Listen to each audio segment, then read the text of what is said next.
what's up, guys? It's your boy, the Fett. About to do a real quick show, and we're going to talk about the end of the season for the Cleveland Cavs. Let's go ahead and jump into it.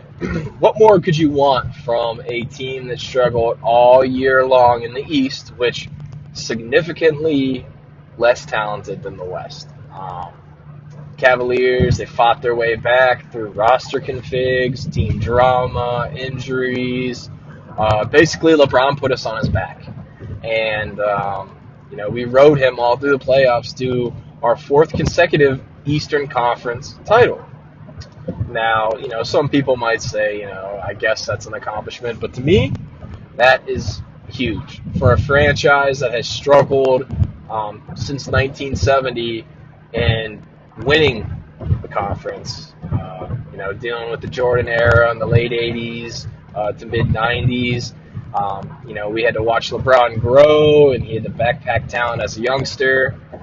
It wasn't really until, that last year when we lost to the Spurs in the finals that we really got a glimpse of what was to come. And, of course, I'll be the first to admit it, very unhappy with the way LeBron transitioned to Miami, the ESPN The Show, the teaming up with Chris Bosh, going to Miami and winning 2 titles. But hey, what are you going to do? He's the best player of his, I would say, generation, and he's free to do as he pleases, just like right now with free agency looming around the corner. But getting back on track, the 4 seed in the playoffs, we survived 2 Game 7 matchups. The Pacers overall had a better team, probably more talent, yet we beat them in a 7-game series because we had the best player on the floor. We swept the number 1 seed Toronto Raptors, which quite the accomplishment considering how well Dwayne Casey had his team playing all year, enough to be the 1 seed and win the East, and win that home court advantage all through, but it wasn't enough. We dispatched them, swept them in 4 games, which I was a non-believer in. I did not think we could go 4 games straight and knock down the Toronto Raptors as easy as we did. The Eastern Conference Finals, Boston's a great team. They got a great head coach. They got a good young nucleus. They obviously had some injuries with Kyrie and Gordon Hayward out, but they still found a way to push us to 7 games, or we found a way to push them to 7. They were the number 2 seed overall. You got to feel good. After battling back from down 2-0, getting beat up on every time we played in Boston till Game 7, it just was a lot. Overall, you can't be upset. All the haters are going to say, oh, yeah, they beat a Celtics team that didn't have Gordon Hayward and Kyrie. There wouldn't have been a different outcome had the Celtics gotten to the finals, I think. I really don't see anybody that could have. Houston was our only shot at dethroning Golden State from that title run. The Cavs just couldn't do it. They looked real tired. Game 1, I want to get into a little bit. So much controversy around this game. Everyone wants to blame George Hill and J.R. Smith, who equally both should share some of the guilt here. But the call, the first time I've ever seen a call in the playoffs overturned, like Kevin Durant's charging foul was overturned to a LeBron block. I just don't know how the NBA had enough evidence to overturn that. And, the rest is history. From Game 1, you could tell from Game 1 in overtime, they just did not have the legs. They could go 4 quarters, but going an extra 5 minutes, the Cavs did not have the personnel for that. So, the rest of the series, you could just kind of tell. Of course, now there's a stipulation that LeBron punched a whiteboard and his hand was all messed up. We had Draymond Green nearly poking out LeBron's eye and calling him a sissy, which, I still don't understand how Draymond Green gets away with everything he does. Every time he's called for a foul, he opens that big-ass mouth and proceeds in getting in the face of the closest referee who makes the call. And I just have never seen anything like that in my whole fan career or even playing sports. As a guy who played in high school, obviously at that level, they don't tolerate anything towards the referees. It's a sign of respect, you know what I mean? You put your head down, you go to the next play, just like any other sport, if you're called for some type of penalty or foul. So, to me, watching game one, it was clear Golden State had the referees at their backs. Game two, there were some questionable calls, but the team just did not perform. They didn't, from about the third quarter on, there was no shot. Came back to Cleveland for 3 and 4. Thought we had a chance to take game three, but we were never in it to me. Game four past the second quarter. There were a lot of fouls not called. I don't care that LeBron James is 260 pounds. I don't care that he's bigger than most post players, all right? When that man goes to the hole and he's dragging people and he's getting contact, okay? You have to call fouls, just like if he's Steph Curry going to the basket. Steph Curry got called for tic-tac fouls the whole series when he was driving or shooting threes. I just don't understand how the NBA is all right with making sure the guards are okay, but your most productive player over the last decade, you're not going to help him. MJ got certain calls. People are going to say, oh, no, he didn't. You know what I mean? Well, he got away with the push-off, 97 against the Jazz. And I've watched a lot of Jordan film to where he did. Anytime someone sneezed on him, I felt like Michael Jordan, the guy guarding him, got called for a foul. So, in correlation to that MJ LeBron debate, LeBron's just not getting the calls, and he was doing so much more as the centerpiece of the team, with Kevin Love not showing up and the rest of the team just absolutely looking terrible. I mean, I don't understand how, people are like, oh, he had enough talent around him here. Well, no, he didn't. Losing Kyrie was huge. Even though we lost to Golden State like 4-1 the year before, we were in those games. It was, we were competing until the end because we had 3 able bodies. Look, I mean, Kevin Love disappeared all finals. I don't know where he went. I don't know if he was just broken down by the end of the year with his shoulder issues or what, but disappeared.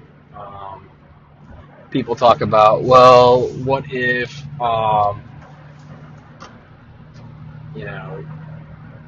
we had Kyrie. If we had Kyrie, we might have been able to sneak a game or two again this year. But due to the fact that we were not playing Rodney Hood, okay, George Hill just looked winded the whole time.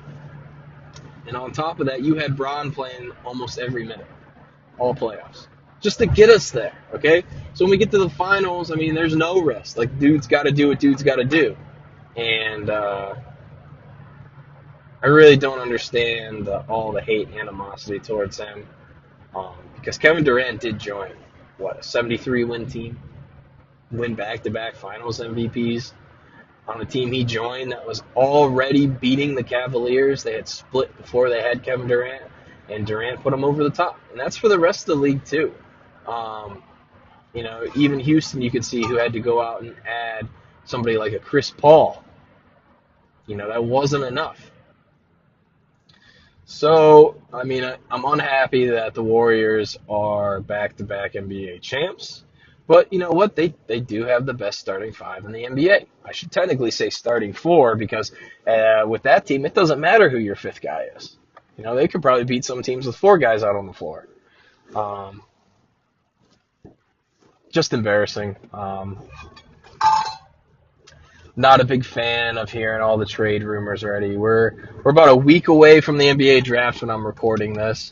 And, there's so many articles, so many rumors floating around. I mean, we got AD to the Warriors. We got Cavs trying to court Paul George and Russell Westbrook. I mean,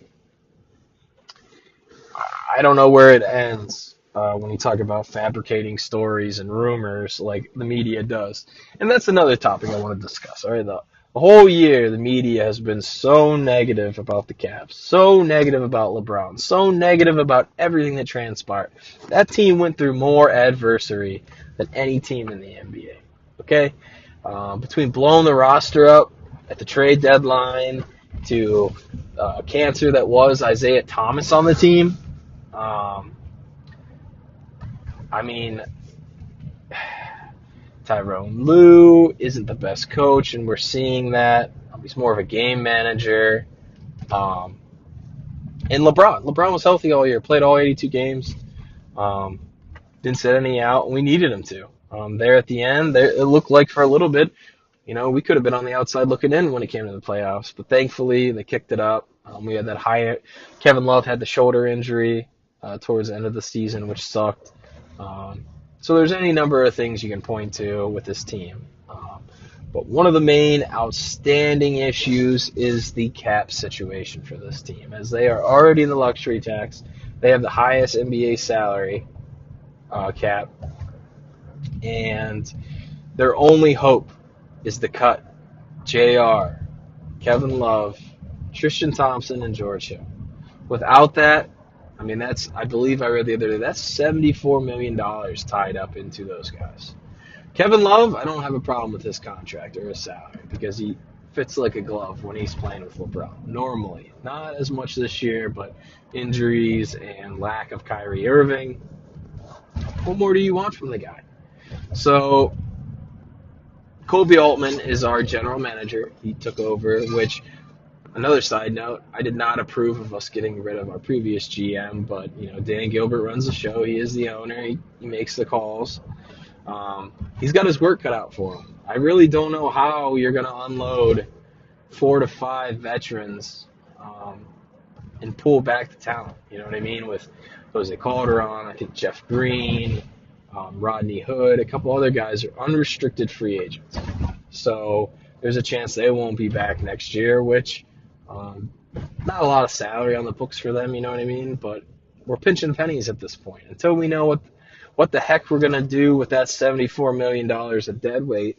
Now, I say dead weight in the most respectful term because, JR and Tristan, they were part of the championship run along with Kevin Love. They got big deals because LeBron made the management team believe that they were essential to perhaps a repeat. And we saw that didn't happen.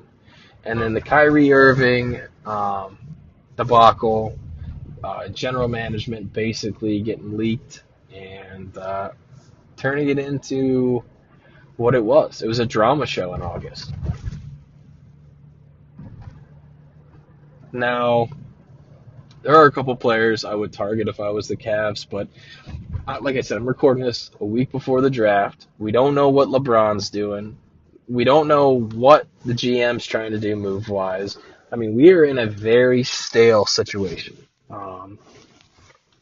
We're at the point to where if LeBron leaves, that's $35 million off the books, okay?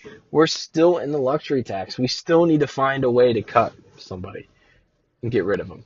I personally would not be afraid in asking Tristan and JR to restructure their contracts and maybe make them more incentive-based.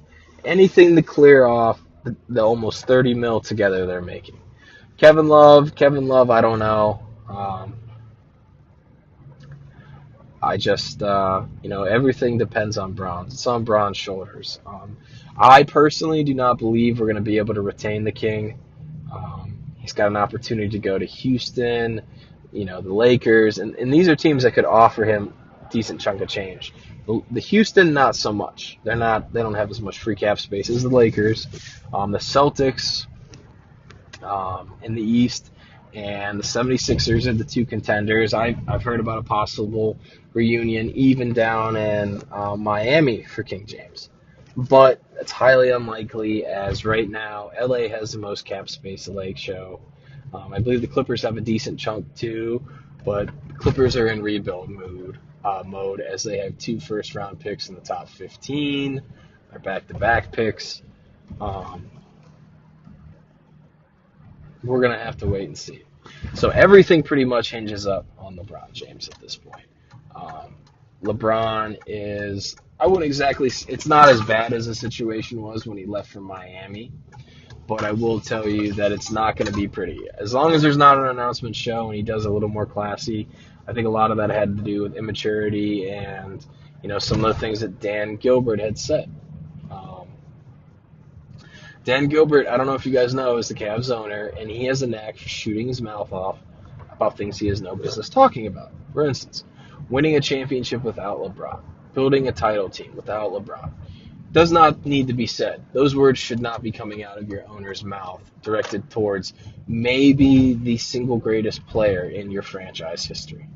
That dude this year put your team on his back and led you to the Eastern Conference Finals, helped you win the Eastern Conference Finals, and proceeded in giving everything he had in Game 1 of the Warriors before I believe his spirits were broke.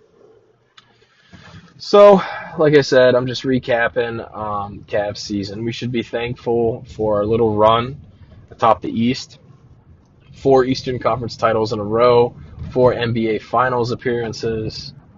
Cleveland, we need to be grateful. We had King James. We've had him most of his career. If he goes somewhere else, I will not be burning my jersey like I did the first time because I'm not an ignorant, immature little kid like I was when he left.